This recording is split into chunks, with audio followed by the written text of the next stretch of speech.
de nuestra historia para reencontrarnos con los fundadores de la República y desde las barras de ese Congreso, el Congreso de 1811, como lo hacían los integrantes de la llamada Sociedad Patriótica o un caraqueño cualquiera de esa época, compartir las ideas apasionadas de aquellos hombres que exponían ideas y debates con relación a la emancipación de Venezuela.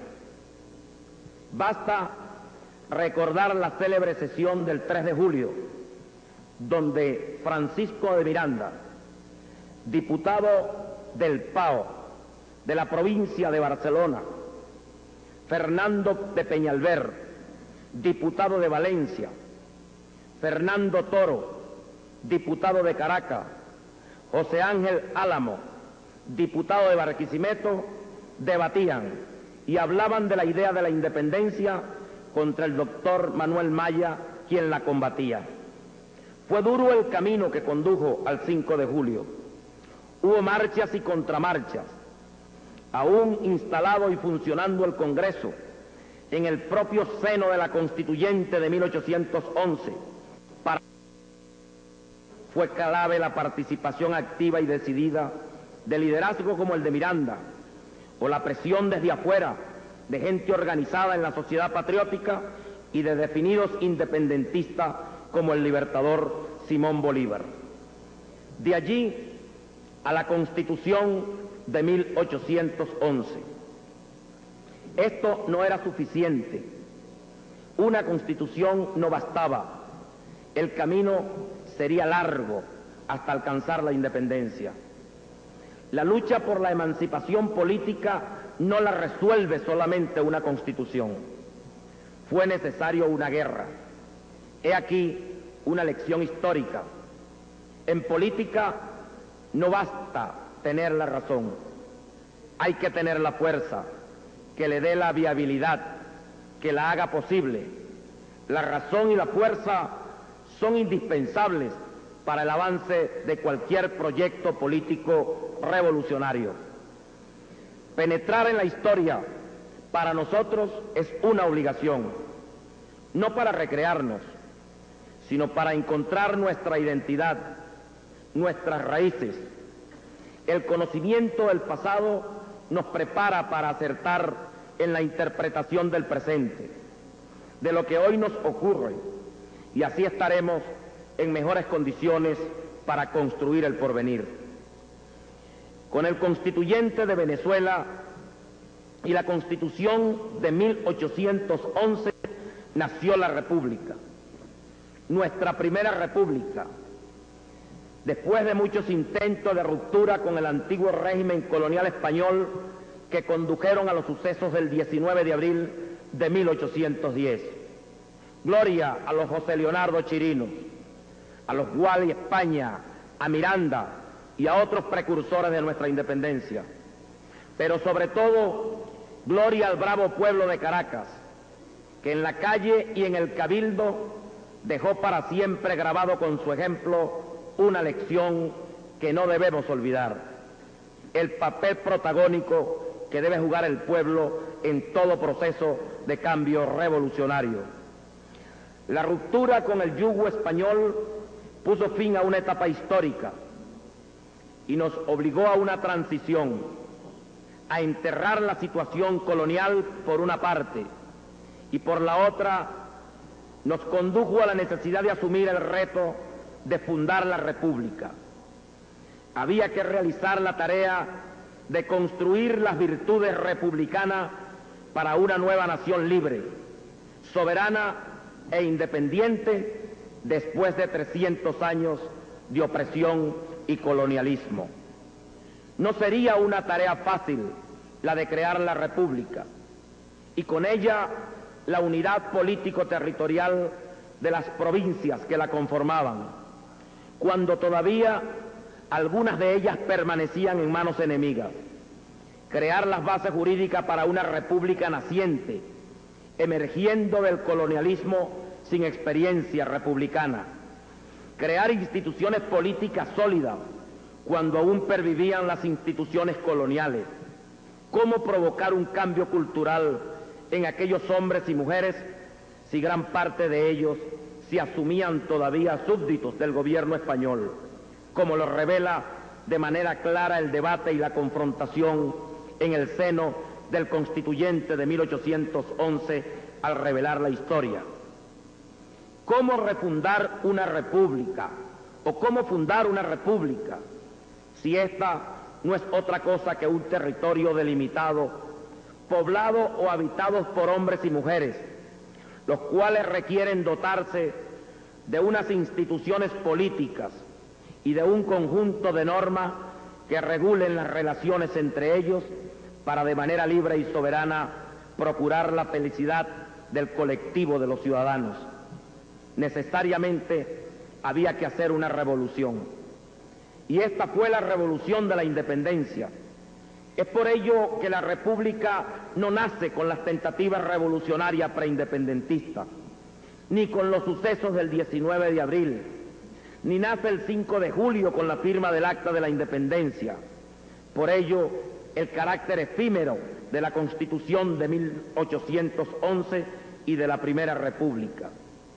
Estamos no frente a hechos puntuales y aislados, sino ante un proceso histórico que comprende sucesivos hechos, con altibajos, con enfrentamiento, con derramamiento de sangre, guerra, devastación, momentos épicos, triunfos y derrotas, éxitos y frustraciones.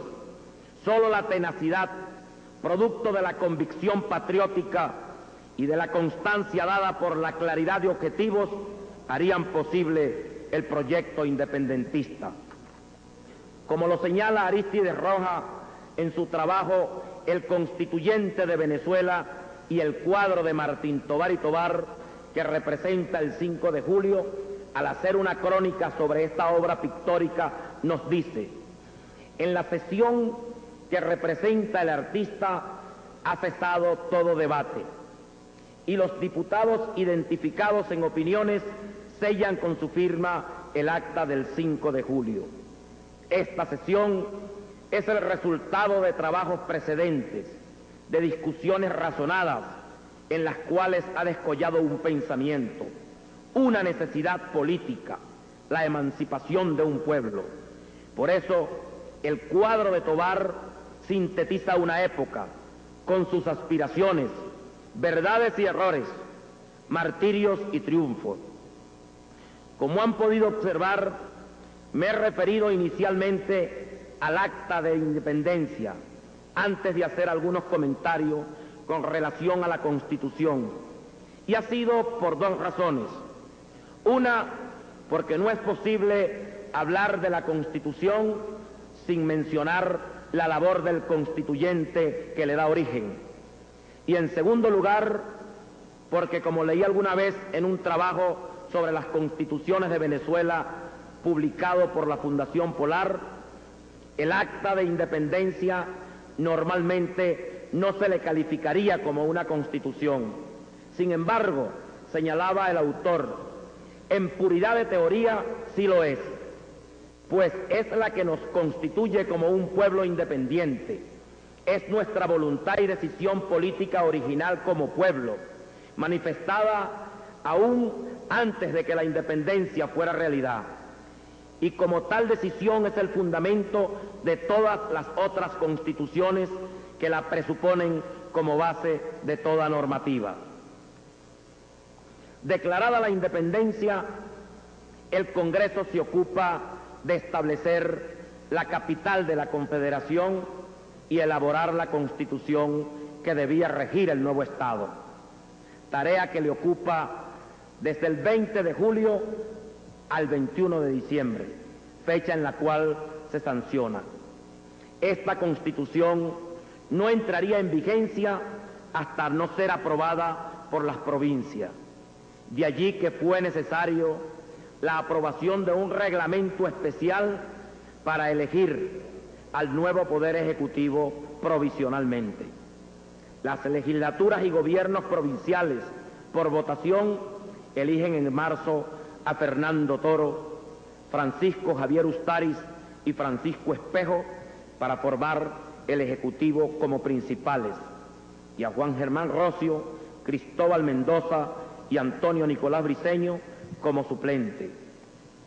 A juicio de Guillermo Morón, la Constitución de 1811 modifica sustancialmente el devenir histórico de lo que había sido la Venezuela de entonces, no solamente porque transforme la raíz monárquica en procedimientos republicanos, sino porque varía la tradición y saca de causa en consecuencia la formación orgánica de la República y del pueblo venezolano. De allí su carácter revolucionario. El Congreso que estableció la Constitución la llamó desde un principio federal y al Estado venezolano Confederación de Estados de Venezuela. Esto significa que cada provincia o estado permanecía independiente para su gobierno interno y el lazo que las ataba a la Confederación estaba expresado constitucionalmente. La escogencia del sistema federal fue común a muchos de los nuevos estados americanos: Argentina, Brasil, México, la Federación Centroamericana. Es evidente la influencia del modelo norteamericano de 1787, único vigente para la época y con un inmenso prestigio por sus éxitos. No obstante a las razones históricas que se aducen al asumir tal sistema. Las bases del pacto federativo expresan hacer efectiva la mutua garantía y seguridad que se presentan entre sí los estados para conservar su libertad civil, su independencia política y su culto religioso. Es la primera y la más sagrada de las facultades de la Confederación, a quien reside exclusivamente la representación nacional. De allí las competencias que se le asignan: las relaciones extranjeras, la defensa común y general de los Estados confederados, mantener la paz pública, el comercio exterior, establecer las leyes de la Unión, etc.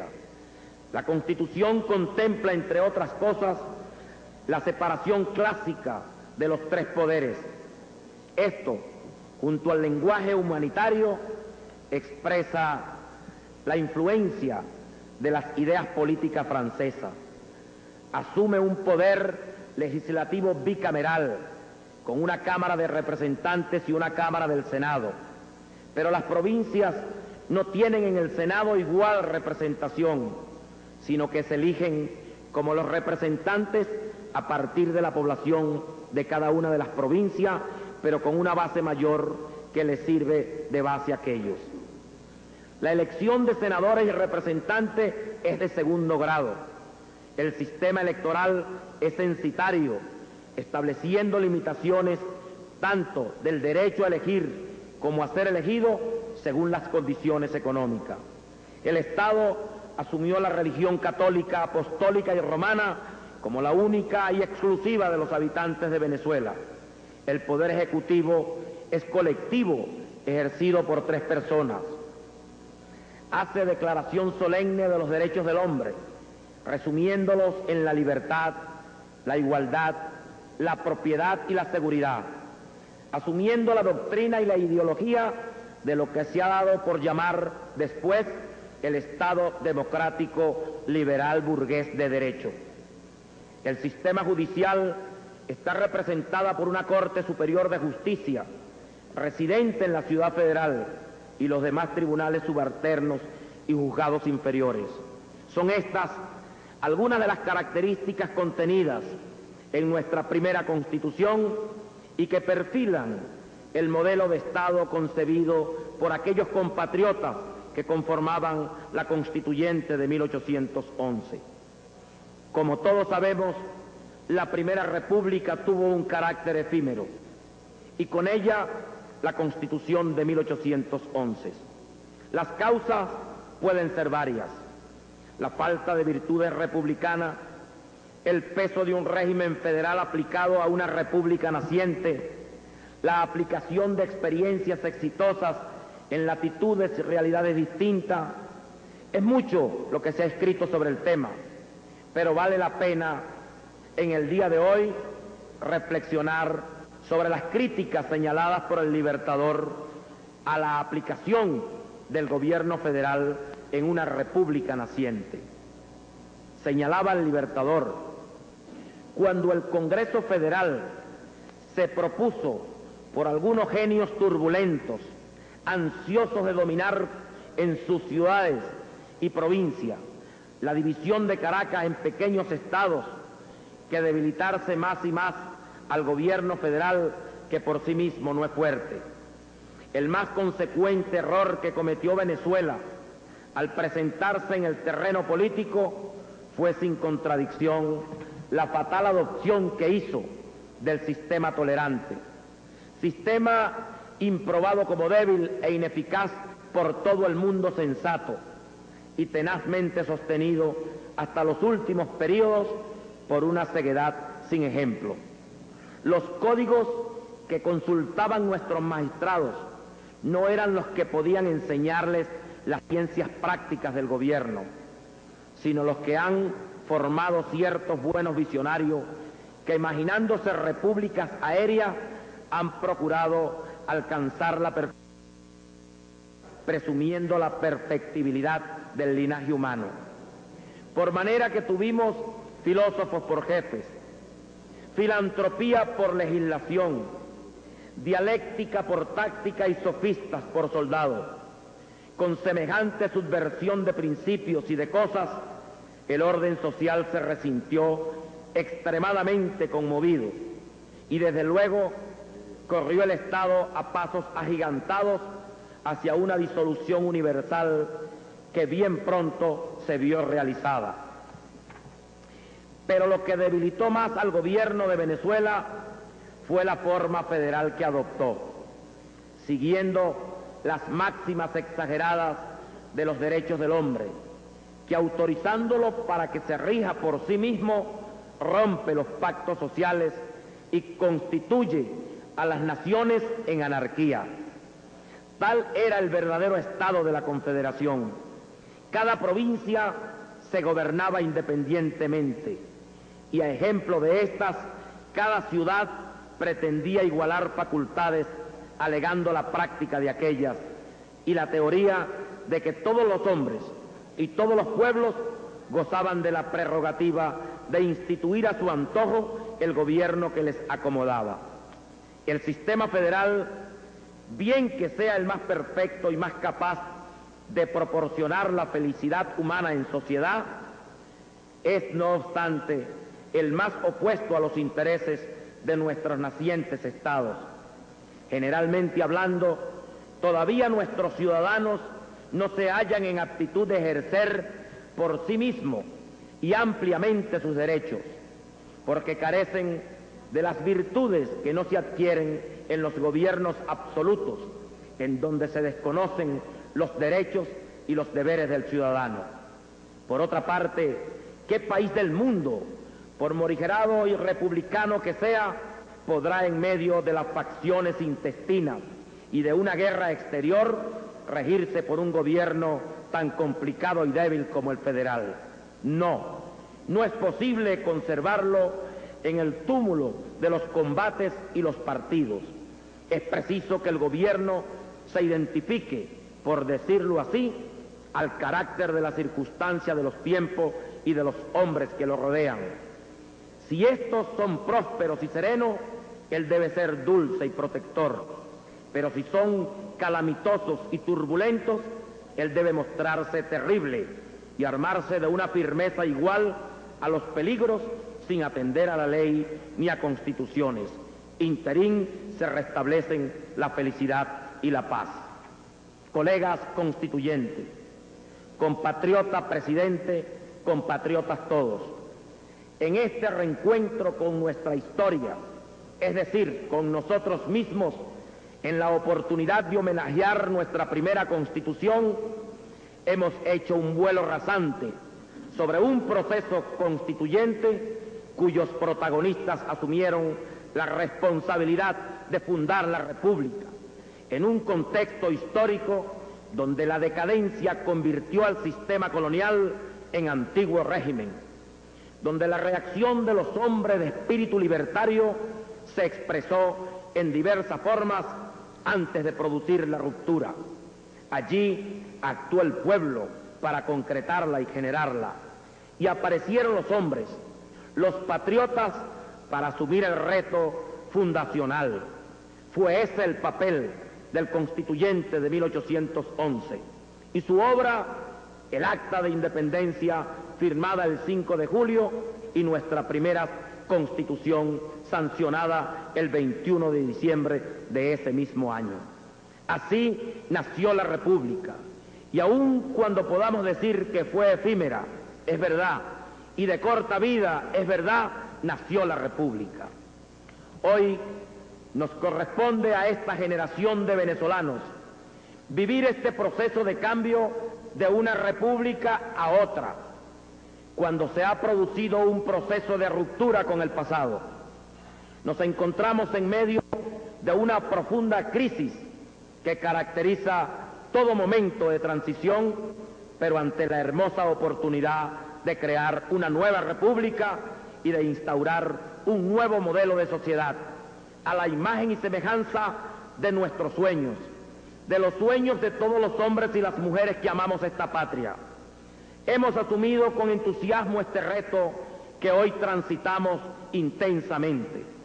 El antiguo régimen político, expresado en el Pacto de Punto Fijo, quedó atrás. Con él, la Cuarta República y el modelo bipartidista que imperó en nuestro país por tantos años. Hoy, país de unas nuevas bases jurídicas y de un cambio en las estructuras políticas que con toda seguridad servirán de base para la Quinta República que estamos obligados a refundar. Culmino llamando a todos los hombres y mujeres de este país a reafirmar la esperanza y a unir esfuerzos junto a todos nosotros, junto a nuestro pueblo, para hacer realidad la República Bolivariana de Venezuela como una república democrática, social, participativa y donde el pueblo juegue un papel protagónico. Muchas gracias.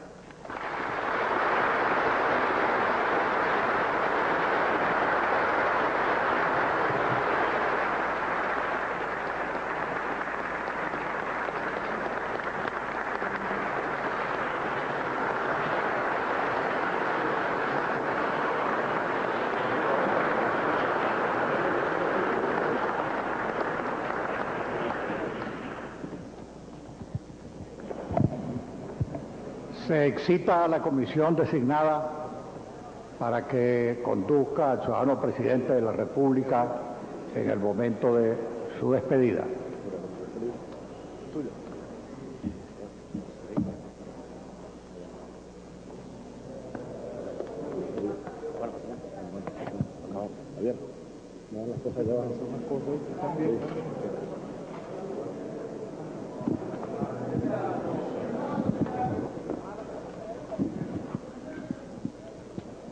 De esta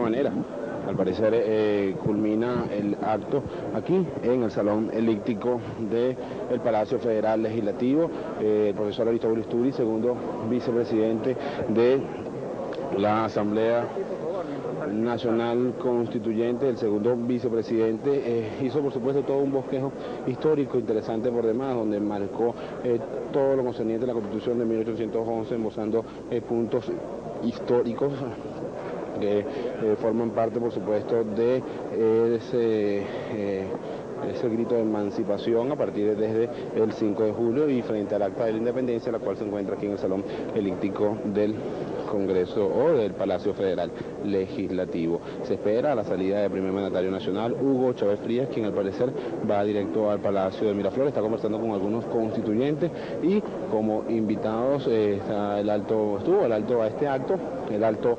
mando militar, en algunos ministros, el ministro de la Defensa, el ministro de Finanzas, el canciller, el gobernador del Distrito Federal, es decir, personalidades, no solo también del mundo político, también del mundo económico, están la asociación Fogade, Sudeban, recientemente nombrados por la Asamblea Nacional Constituyente, y el jefe del Estado sigue conversando con algunos constituyentes. En estos momentos ya está su retirada y ahí ya viene la salida del jefe del Estado, Hugo Chávez Frías, y al parecer esta sesión continúa. No se sabe muy bien cuál es el orden protocolar, por lo menos aquí en el Salón Elíptico. Ya se está retirando el ciudadano presidente de la República, Hugo Chávez Frías, en compañía de su comitiva. También es bueno destacar, se encuentra presente el vicepresidente ejecutivo de la República Bolivariana de Venezuela, doctor Isaías Rodríguez, y la comisión integrada, entre otros, por, estamos viendo, Elías Agua. Ya el jefe de Estado se despide de algunos constituyentes. Se despide de algunos constituyentes que se encuentran, por supuesto, como parte, y esto quizás es un avance de lo que, o parte de todo el escenario de actividades, de eventos que tiene previsto la Asamblea Nacional. Saluda al constituyente Vinicio Romero, y terminó la plenaria ordinaria, y ya el presidente de la República está saludando en estos momentos al comunicador social, el constituyente William Ojeda, todo quizás hablando un poquito en relación a la situación de la emergencia judicial, en compañía de Vladimir Villegas, otro periodista más, hablando en torno.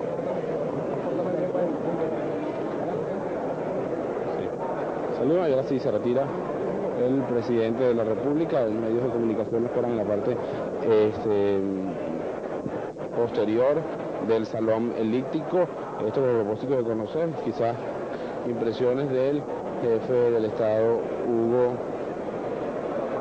Chávez Frías, que continúa conversando con los constituyentes, y para hablar un poquito en relación a la Asamblea Nacional Constituyente. La misma tiene previsto sesionar hoy en horas de la tarde, donde van a tocar temas importantes. Tal es el caso de la polémica desatada con el Distrito Capital, aunque ayer se aprobó en primera discusión. Hoy se tiene previsto que continúe esta discusión, tomando en cuenta algunos puntos importantes.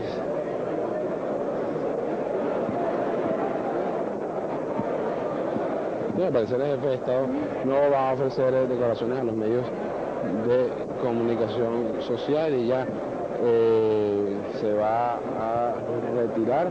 Efectivamente, el jefe del Estado no va a ofrecer declaraciones, según nos están informando alguna de su comitiva, su protocolo. No va a ofrecer declaraciones, y por supuesto las salidas del presidente de la República siempre son complejas, por demás un poco complicadas, por cuanto se para constantemente a saludar a los asistentes a diferentes actos. Tal es el caso, por lo menos lo hizo con los constituyentes. Está saliendo y no va a declarar. Efectivamente lo estamos viendo a la salida, dice que no va.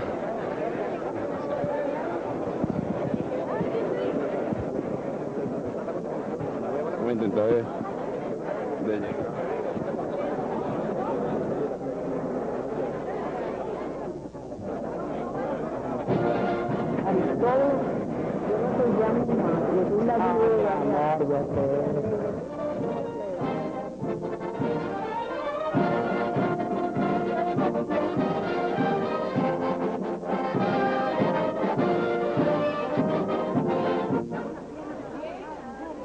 Bien, efectivamente el primer mandatario nacional no declaró, no quiso ahondar en detalles, no quiso, por supuesto, declarar a los medios de comunicación, y esto estaba previsto. Nosotros vamos a despedir momentáneamente la transmisión desde el Salón Elíptico del Palacio Federal Legislativo, y para redondear, todo fue un acto conmemorativo a la Constitución de 1811. Adelante, control central.